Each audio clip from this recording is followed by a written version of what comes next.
Spotlight on Frazee is sponsored by these community-minded businesses and organizations. United Community Bank, an independent, family-owned and operated bank committed to empowering customers to achieve their financial goals. Member FDIC. Frazee Family Foods, what a hometown grocery store should be. Friendly staff, family-owned, and a wide variety of groceries to fulfill your needs. Welcome to Spotlight on Frazee. I'm your host, Hank Ludke, and I'm here today with Pastor Ed Burkhart of the Frazee's Bethlehem Lutheran Church. Welcome, Pastor. Thank you. Appreciate it. Thanks for being here. Yeah.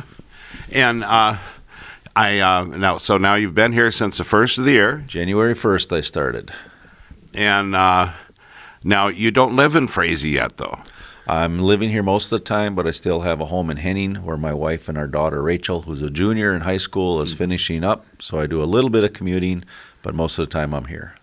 Well, and I understand that, when you have a child that's so close to graduating, you really don't want to move them out of that milieu if you don't have to. Correct. She's pretty well established in doing college courses and has her friends, so I wasn't about to pull her out.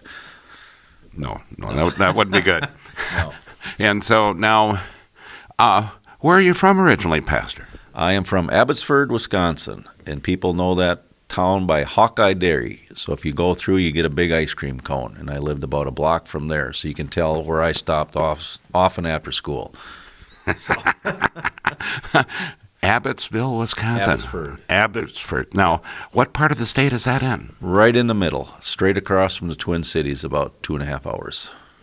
Okay, and you were talking, that you used to work in Wausau, Wisconsin, so it must not be too far from there? No, about 30 miles from Wausau. And what was childhood like besides eating ice cream? Well, I grew up on a farm, and then when my parents decided to either invest in the farm or time to move off, and so I was in 9th grade, they decided to move into Abbotsford, and it was at the time I didn't want to move either in 9th grade, but it worked out for the best as I got involved in the church, and I was able to do more sports and play basketball. It was a smaller school, so if you didn't go out, you didn't have a team. So that worked out for me because I wasn't very athletic. So, well, and so was it a dairy farm? Yes, my folks had a dairy farm, and it was at the point nobody wanted to farm anymore, so it was a good time to move off for them. Well, and I fully understand dairy farming. I've worked on it myself, helped friends of the family with theirs when they've had hardships and things like that. And dairy is a 7-day-a-week, 24-hour-a-day operation. You bet. That was one of the nicest things moving off. You could actually figure out what to do and not have to be back at 5 o'clock or in school. You didn't have to get up at 5 o'clock in the morning to milk the cows or feed the cows before school. So where did you go from Abbotsford? Well, when I was in Abbotsford, I started working with the youth group in the church there, Christ Lutheran Church, and then the member said, why don't you go do this full time? Well, I really didn't want to go back to school, but the Lord kind of twisted my arm. So I went down to Seward, Nebraska, and went for training to become a director of Christian education. That's quite a change from Wisconsin. Yes, it was. Yep. Now I'm a Husky fan. So, and you better make sure you're wearing red. And so from there, my internship, I was placed here at Bethlehem Lutheran Church 32 years ago. Wow, I did not know that. Yes. So my ministry started here 32 years ago, and I was here for about 2.5, 3 years, and then I went to Brainerd. I was called Design in Brainerd. So who was the pastor here at that time? Gunnar Heikkila was the pastor. Oh, I remember him very well. So it's his fault. So I wasn't sure if I should come back, if I should put a garbage can in front of me to protect me a little bit. But no, they welcomed me back with open arms and in a different role. Well, that's amazing, to start here and then come back, after all these years. And when you were in Nebraska, what did you think about Nebraska, and the area down there compared to Wisconsin? It's a little more open, a little more flat. No, not a lot of trees, lots of corn. But overall, I really appreciated it. I really didn't want to go to St. Paul and be in a big area, so it worked out really well for me. And one of the blessings, that's where I met my future wife at that time, so very happy for it. Okay. Well, we're going to take a break here for you people out there in TV3 land, and we'll be right back with Pastor Ed and talk about what's happening in his world now. Spotlight on Frazee is sponsored by these community-minded businesses and organizations. The City of Frazee and Frazee Event Center, featuring a 5,000 square foot room, a built-in stage, and a full-service bar, perfect for a multitude of events. Call or click to book your event. Frazee Community Club, people and business coming together to make the community fun, friendly, and thriving. Become a member and help support your community. Welcome back to Spotlight on Frazee. I'm your host, Hank Lutke, and I'm still here with Pastor Ed Burkhart, who was here 32 years ago doing his internship with Gunnar Heikkila, who's a fabulous person. I appreciated him tremendously. Yep, I enjoyed working for Gunnar. We had a good time here, and he was always very supportive. Yeah, he still comes over once in a while. Yes, he does. And I told him he can work for me now. He can be the youth person. So we'll see what happens. Well, he was great with kids. Yes, he was. He did a really good job. So I'm filling in some big shoes to follow him and Bill Oftenkamp and the other pastors. So I'm very honored.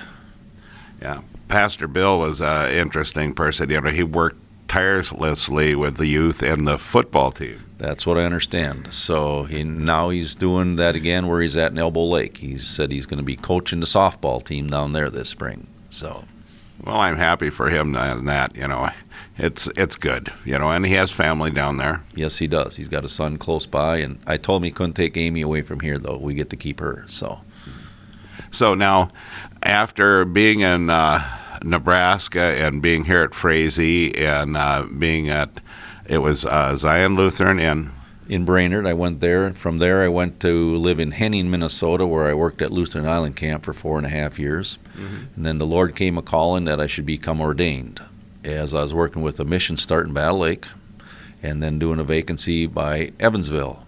And so I went through the process of becoming ordained pastor, and that was over 15 years ago. And so I've been an ordained pastor now for about 16 years. Well, you know, so you have a tremendous youth background working at Lutheran Island Camp.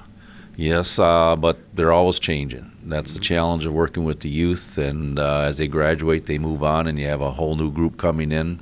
So I just enjoy getting to know them, and the challenge is we're kind of looking at the 4 E's here of how do we engage with them, how do we encourage them, how do we equip them, and also how do we embrace them, because they're the church of now, and they got a lot of wonderful gifts, and that's what we want to tap into.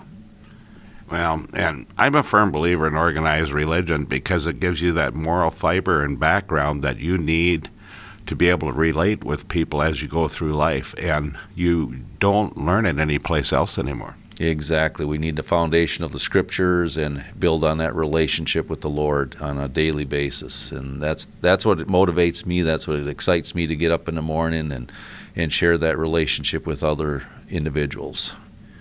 And you talk about, you know, the area. You've worked in all this area down here in Otter Tail County, all the different towns there, Evansville and things. And you've been within about 50 miles of here all along. Yes, and I have over the years kept in touch with a few people here. Betty Boardman, for one. She was working with the Sunday school 30 years ago.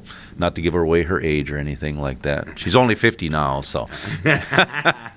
So I was always keeping in touch, and the Hausman family, Pat, has always been a favorite, and others too. So it's nice to somewhat come home and see some familiar faces and the new faces, and now the grandkids and the great-grandkids, and work with them. And so I feel very blessed and honored to be back.